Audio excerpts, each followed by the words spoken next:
The sky tore open like an old wound. Light shivered across the horizon, an invisible hand scraping at the air until radios went dead and the night bled sterile white. Lina watched from the porch as the farmhouse lights flickered, then steadied, then died. She had counted on storms. Her life in the research van and the field had taught her to expect the unpredictable, but not like this. The instruments in her pack went blind one by one. Magnetometers, comm rigs, the little drone she trained to map soil microfauna. All were mute. For a heartbeat the universe felt very small, compressed to the beating of her own heart and the distant, mechanical breathing of the generator she had coaxed back to life that morning. Then she saw movement across the furrows. 13 shapes moved like a pack, but with purpose that was not canine play. They were tall, unnervingly lithe, eyes catching the stormlight. Their fur shimmered with a metallic sheen, armor plates hugged their shoulders and thighs, fitted with strange, angular tech that hummed faintly even through the electromagnetic roar. Not wolves exactly, wolf-like, yes, predatory, upright, predatory minds behind predatory faces, and they carried weapons that sang of missions and bounties. The lead, a lithe figure with a scar across one muzzle and a low black crest, lifted a gloved hand. The pack fanned and approached the tree line as if answering a silent command. The radio died completely as they reached the fence. Lina stepped down from the porch with nothing but a flashlight and a lab coat that flapped uselessly in the charged air. The lead moved without noise, talons clicking on the old wood of her gate. She smelled them. Iron and ozone, the cool sweetness of distant worlds. This was no random hunting party. This was a band of hunters, the wolf bounty hunters she had only seen in off-world vids and classified files. Disciplined, lethal, female only, efficient to a fault.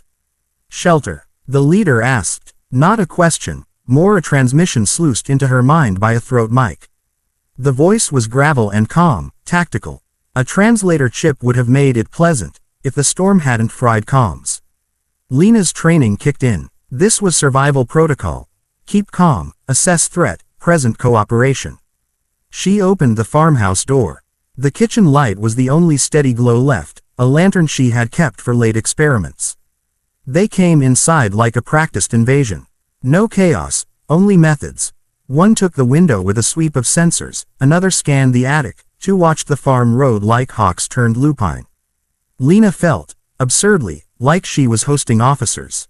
The leader, Nira, she learned through hellish fragmented comms, briefs she remembered from an old university lecture on interspecies law, kept checking the sky.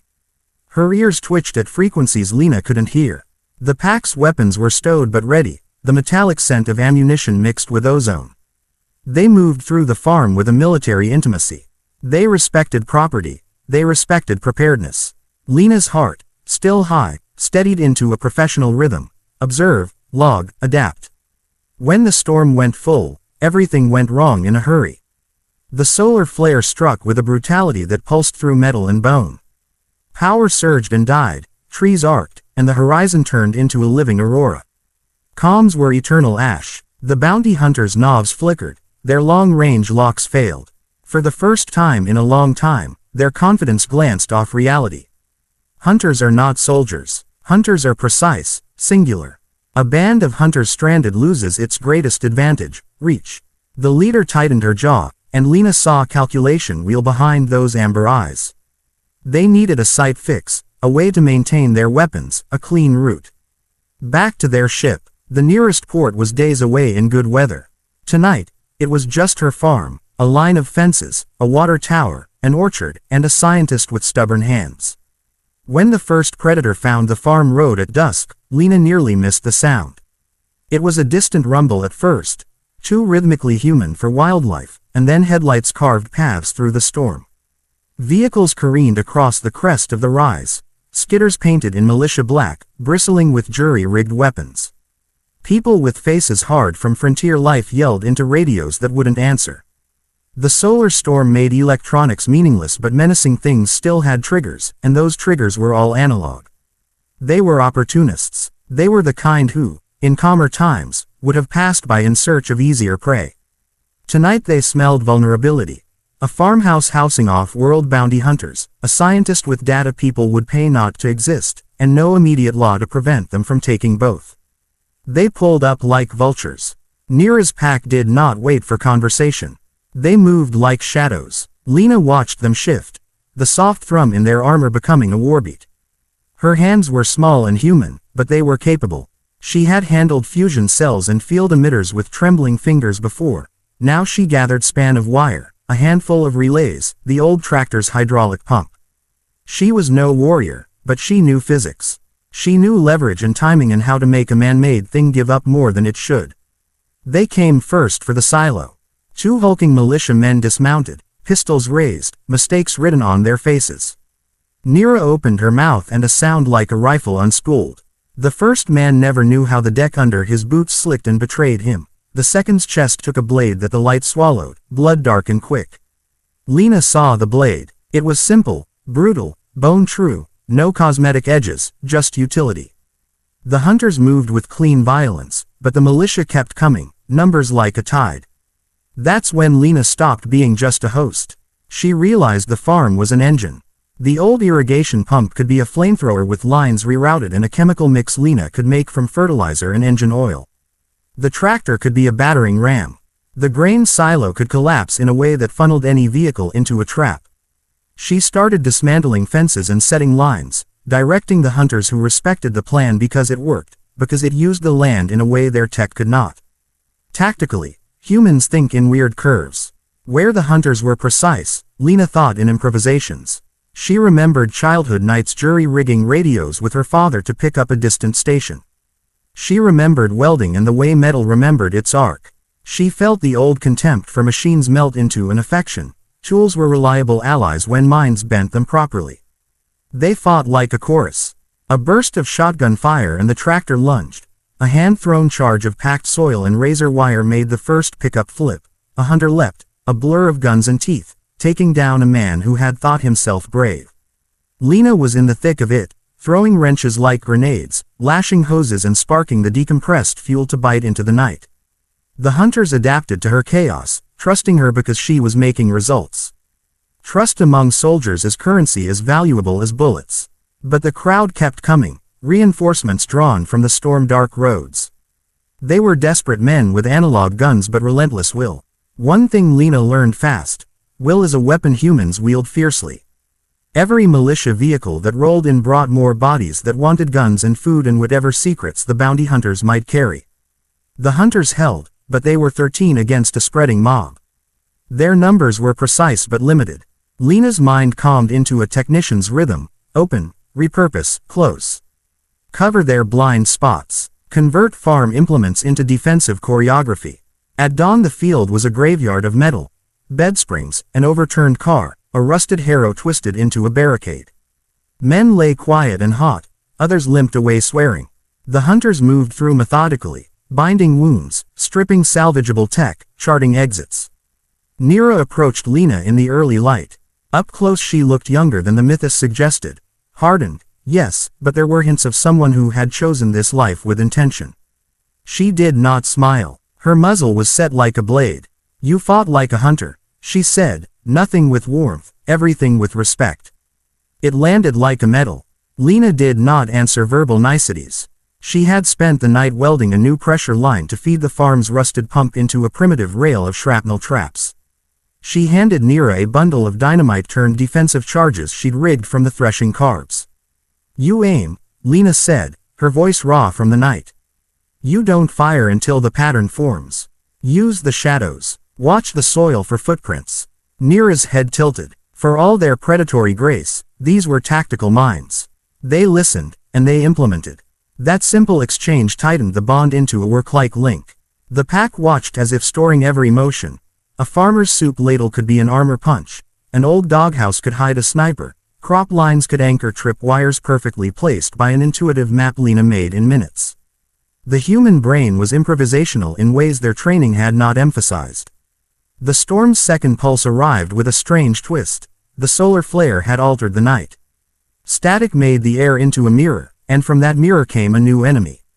Not human now, but something the bounty hunters recognized with cold clarity: salvage riders, raiders in exosuits who hunted bounty hunters specifically, because there was profit in trophies and technology.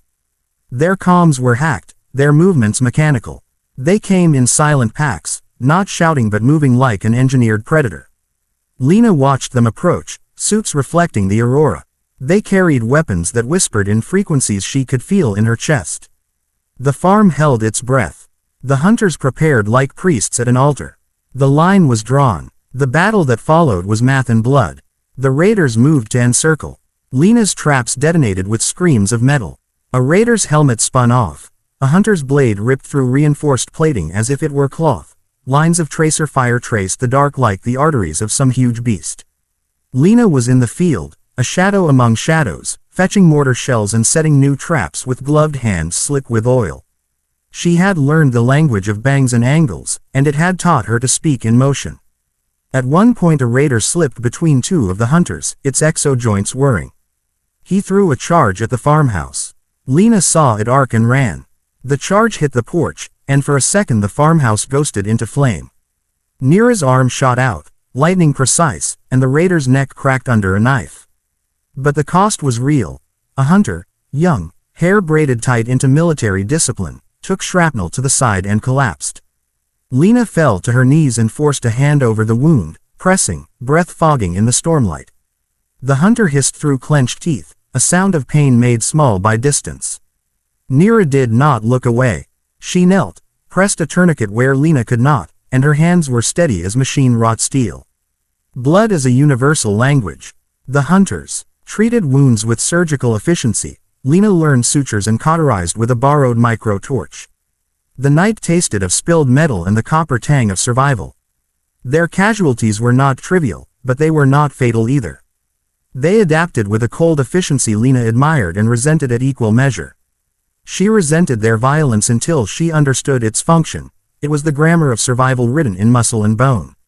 They fought until they could not fight anymore. Dawn smeared the sky with gray and the storm softened into a miserable drizzle. The raiders retreated, leaving the field a cratered scar. The hunters counted supplies. They catalogued shots and made plans to move at dusk when the storm's aftershocks would allow a narrow corridor to their ship.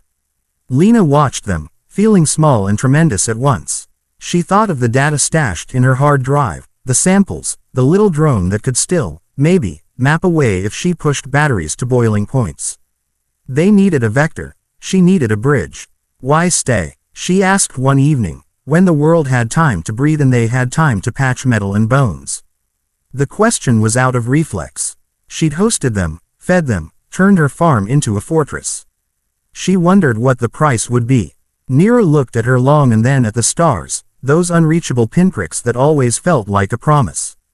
Because you taught us to use the land better than our tech did when the sun ate your signals, she said. Because humans make things work when the universe decides not to. Because a farmer can break a war into a dozen small problems and fix them overnight. Lina wanted to laugh. It was hackneyed and terrifying all at once. The HFY moment she had read in forums and imagined in daydreams about humanity proving itself. But she tasted pride, sharp and salted, like the metal tang of the night. This was not magic. This was long nights, stubbornness, the habit of making something out of nothing. The hunters recognized it because it saved them.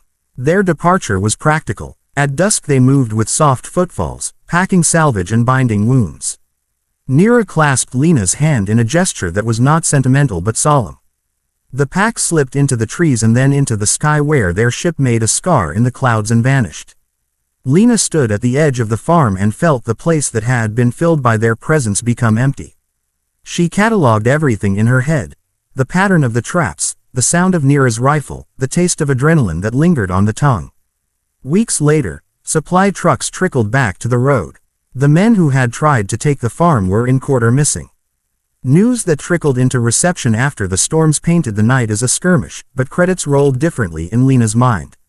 She had seen what the hunters called instinct and what she called improvisation converge into something efficient and terrifying. She had learned that human cunning and tenacity were not quaint traits to be admired from a distance, but weapons as sharp as any blade. A file she'd recovered from a broken drone, the last piece she had soldered back to life, contained a small clip. The leader of the hunters, helmet off, watching the farmhouse burn for a heartbeat, then turning her head and saying something to her pack. Lina watched the clip again and again, hearing the cadence of a language she would never fully speak, and that one sentence caught in her chest like a seed. We are not their predators, Nira had said, eyes hard as flint. We are allied with the species that keeps itself alive. Humanity had kept itself alive on a farm in the teeth of a solar storm through the stubbornness of a young scientist who refused to be merely a victim. The hunters left with their world intact enough to continue hunting, and Lina was left with a farm full of new scars and a mind full of possibilities. She started to write the experiments down, not as lab notes but as battle plans: how to turn a plow into a stopgap railgun, how to convert a silo into a containment field. She had become a weapon maker without wanting to, and she liked the efficiency of it. They had not come to be saved. They had come to survive. The hunters left with respect in the form of a scratched knife and a map sketched in charcoal, routes the humans could use and the hunters would protect. In the months that followed, whenever the radios found a voice again, bounty hunters and farmers exchanged messages. Alliances cemented quietly, in gestures and in logistical pathways. The world was larger than any war, but it had pockets where humanity's stubbornness could be decisive, and people began to learn the exact equation: grit plus ingenuity equals survival. The next time the sky cracked open, a farmer in another county tinkered with a jury-rigged antenna and wondered if anyone would answer his call. He learned that sometimes, when the storm swallowed your electronics, the wrong kind of wolves might still find your hearth, and that was not always a bad thing.